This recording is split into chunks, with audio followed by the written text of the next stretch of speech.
IPL 2025 mega action గురించి యావత్ cricket ప్రపంచాన్ని కొన్ని నెలల నుండి బీసీసీఐ సస్పెన్స్ లో పడేసింది. రిటెన్షన్ ప్లేయర్స్ ఎంతమంది, అలాగే అన్క్యాప్డ్ ప్లేయర్స్ గురించి, పర్స్ వాల్యూ ఎంత పెరగబోతుంది, అలానే ఆర్టీఎం కార్డు పరిస్థితి ఏంటి, అన్ని డీటెయిల్స్ ని బీసీసీఐ నిన్న శనివారం అయితే విడుదల చేసింది. అయితే 18th season IPL 2025 mega action గురించి అన్ని డీటెయిల్స్ డిస్కస్ చేద్దాం. కంప్లీట్ గా తెలుసుకోవడానికి అయితే ప్రయత్నిస్తాం. ఇలాంటి మరిన్ని లేటెస్ట్ అప్డేట్స్ కోసం నా ఛానల్ సబ్స్క్రైబ్ చేసుకొని అలాగే కీప్ ఫాలోయింగ్. అయితే యావత్ క్రికెట్ ప్రపంచం ఆతృతగా ఎదురు చూస్తున్న ఐపీఎల్ నిబంధనలు అయితే ఖరారయ్యాయి. గత మెగా వేలానికి భిన్నంగా బీసీసీఐ ఈసారి నిబంధనలు అయితే రూపొందించింది.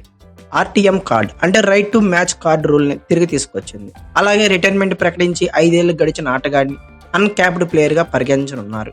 గరిష్టంగా 6 ప్లేయర్లను రిటైన్ చేసుకునే అవకాశం కల్పించనున్నారు. వేలం లేదా రిటెన్షన్ ద్వారా ఫ్రాంచైజీలతో ఒప్పందం చేసుకోనున్న ఆటగాళ్లు ఐపీఎల్ 2027 వరకు కొనసాగాలి.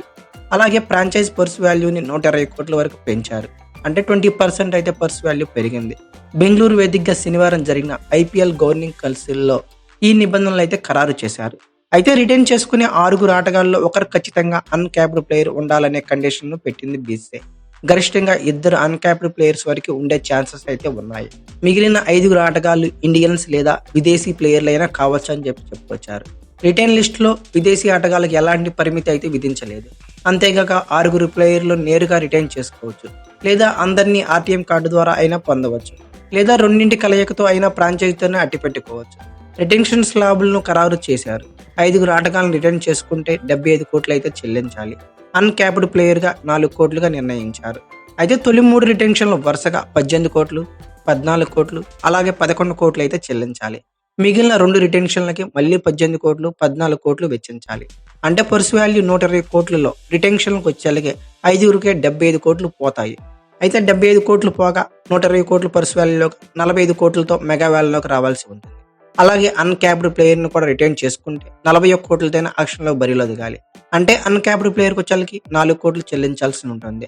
రిటైర్మెంట్ గడిచి 5 ఏళ్లు పూర్తయిన ఆటగాడిని అన్క్యాప్డ్ ప్లేయర్ గా పరిగణించాలనే నిబంధన తీసుకొచ్చారు. దీంతో ఎంఎస్ ధోని 4 కోట్లకే చెన్నై సూపర్ కింగ్స్ రిటైన్ చేసుకోవచ్చు. ఇక మెగా వేలానికి సంబంధించిన విషయాలు కూడా గవర్నింగ్ కౌన్సిల్లో చర్చించారు. ఇంపాక్ట్ ప్లేయర్ నిబంధనను 2027 వరకు సీజన్ వరకు కొనసాగించనున్నారు. అయితే ఇదే విధంగా వేలంలో పాల్గొనే విదేశీ ప్లేయర్లపై కఠిన ఆంక్షలు అయితే విధించారు. జూలైలో జరిగిన సమావేశంలో Sunrisers Hyderabad CEO Kavya Maran demand మేరకు రూల్స్ ని ఏర్పాటు చేసినట్లు తెలుస్తుంది. మెగా వేలంలో పాల్గొనేందుకు విదేశీ ప్లేయర్లు మొదట రిజిస్టర్ చేసుకోవాలి. రిజిస్టర్ చేసుకుని విదేశీ ఆటగాళ్ల తర్వాత జరిగే మినీ వేలంలో పాల్గొనడానికి అవకాశం లేదు. అలాగే మెగా వేలంలో కొనుగోలైన తర్వాత సీజన్ ప్రారంభానికి ముందు అందుబాటులో ఉండట్లేదని తెలిపితే 2 సీజన్ల వేలంలో అతను నిషేధానికి గురవుతాడు. ఇక శ్రీలంక ఆల్రౌండర్ వానిందు అసరంగా కారణంగానే కావ్య మారన్ విదేశీ ప్లేయర్లపై ఆంక్షలు విధించాలని డిమాండ్ చేసిన సంగతి తెలిసిందే. గత వేలంలో అసరంగా సన్ రైజర్స్ హైదరాబాద్ 1.5 కోట్లకి దక్కించుకుంది. కానీ గాయం కారణంతో అసరంగా ఐపీఎల్ 2024 నుంచి తప్పుకున్నారు. అయితే 2023 వరకు ఆర్సీబీతో అసరంగా ఏకంగా 10 కోట్ల కాంట్రాక్ట్తో ఉండేవాడు. కానీ ఆర్సీబీ వదులుకోవడంతో వేలాల్లోకి వచ్చిన అసరంగను తక్కువ ధరకైతే ఎస్ఆర్హెచ్ దక్కించుకుంది. దీంతోనే అతను గాయం కారణంగా చెప్పి సీజన్కు దూరమయ్యాడని వాదన జరిగింది. ఇలాంటి సంఘటనలు జరగకుండా బీసీసీఐ కఠిన ఆంక్షలు అయితే విధించనుంది. అయితే ఈ నేపథ్యంలోనే జైషా ఓ చారిత్రక నిర్ణయం కూడా తీసుకున్నాడు. వచ్చే సీజన్ నుంచి ఐపీఎల్ ఆడే ఆటగాళ్లపై కాసులు వర్షం కురవనుంది. ఆటగాళ్లకు మ్యాచ్ ఫీజును నిర్ణయిస్తూ బీసీసీఐ కార్యదర్శి జైషా శనివారం చారిత్రక ప్రకటన అయితే విడుదల చేశారు. ఒక్కో మ్యాచ్కి 7.5 లక్షల పాటు ఫీజును అందించనున్నట్లు తెలిపారు.